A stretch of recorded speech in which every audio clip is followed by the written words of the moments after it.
and it's good to see you once again.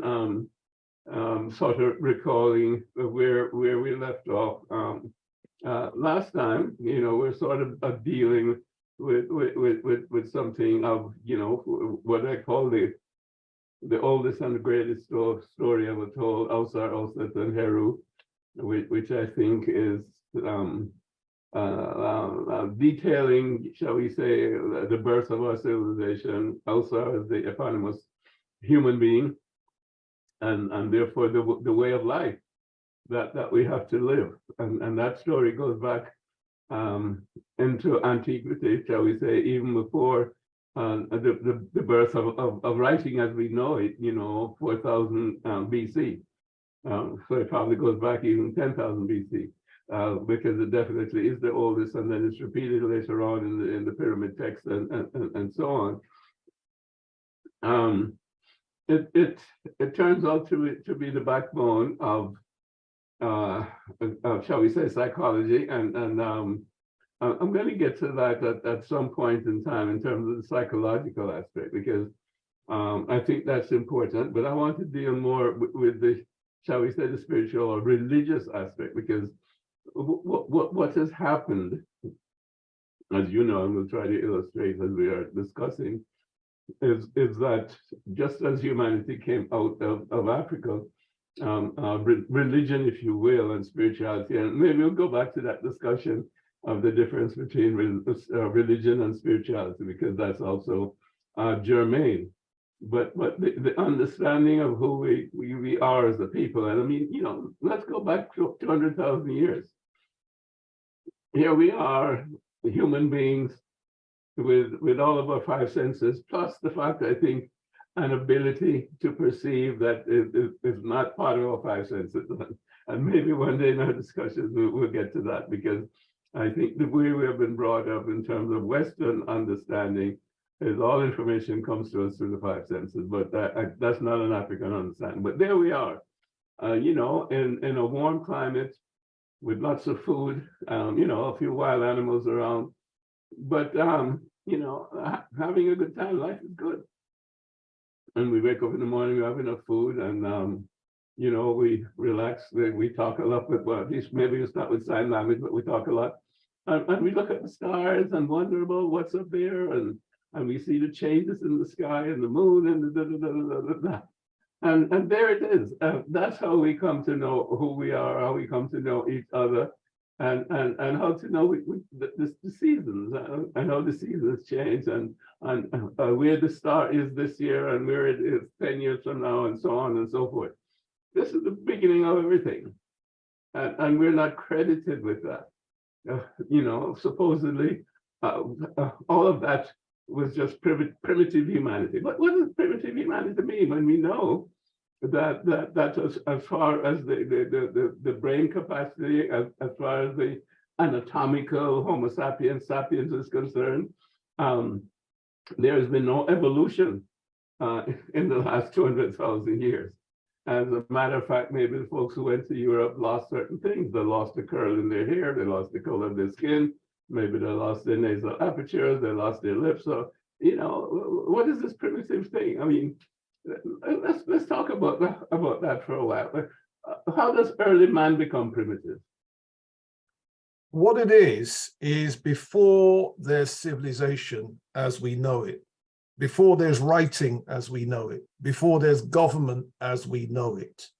Everything before that is what scholars call prehistory.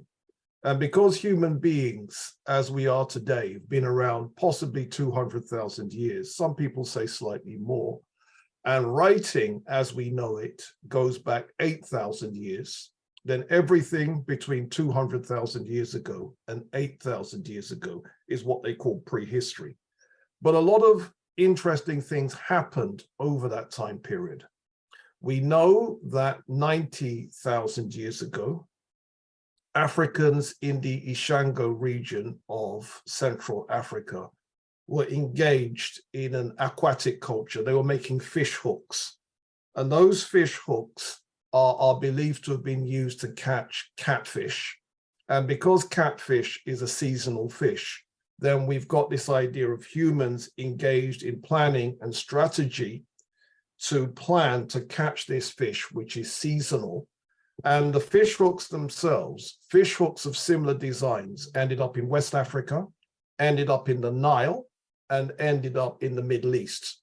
And so this might show spread of culture from Central Africa to West Africa, and from Central Africa to the Nile and into the Middle East. Mm-hmm. Then we have 43,000 years ago, evidence that Africans were digging the world's first mines. And they were doing that in Swaziland, some people call it Eswatini. And these mines are the oldest mines in the world. So one of the reasons that Europeans used to justify apartheid is if it wasn't for Europeans subjugating Africans, putting them under apartheid, the mineral wealth of Southern Africa could never have been pulled out of the ground. And no worse lie has ever been told. Southern Africans invented mining 43,000 years ago. Then the notions of time that we have today, the beginnings of the month. There's an artifact called the Lebombo bone, and the Lebombo bone found in Southern Africa is a baboon fibula, which is about this long, which has got different notches carved into it. And there's 29 notches, there's 30 spaces. And so this gives us this notion of 29 and a half, which is the same length as a lunar cycle, which is the same length as a menstrual cycle, showing that the very first people to spot the connection between the lunar cycle and the menstrual cycle would have been African women. And they did this, some people say 37,000 years ago, some people say 42,000 years ago. So that's the beginning then of humans creating time by mapping the moon. And there's a scholar, an Englishman, Gerald Massey, writing in 1907. His book was called Ancient Egypt, the Light of the World. And he theorized that because the ancient Egyptians had animal deities and animal-headed deities, this represents that the ancient Egyptians had preserved some of the religious ideas coming out of inner Africa in very, very early times. And some scholars, such as African-American professor Charles Finch, believes that he can trace the first few stages of how religion evolved from the worship of tracking the moon, tracking the sun, tracking the stars. Mm-hmm. And then out of this, we get the idea of 12 houses in the sky.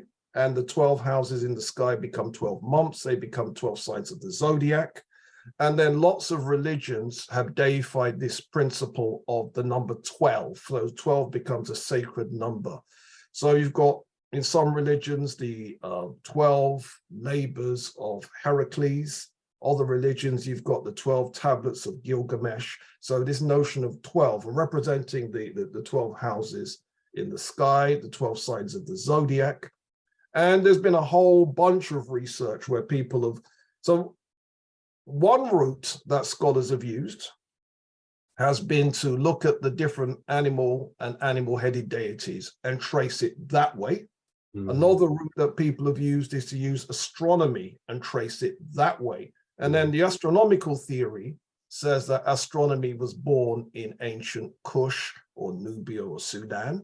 Mm-hmm. And then it went to the Egyptian city of Waset or Thebes. And, you know, there's in one of the Egyptian temples, the Temple of Dendera, there's 12 signs of the zodiac on the ceiling. And then so some people have then researched it in that way. So whichever way you want to look at it, astronomy, mm-hmm. or looking at the animals and animal-headed deities, mm-hmm. we come to the same conclusion, the African origin of religion. As a thank you for visiting our website, we are giving you a free copy of our exclusive 100 Black History Facts, which is in fact a taster of our course content. Make sure you leave your email address and we will send it right to you.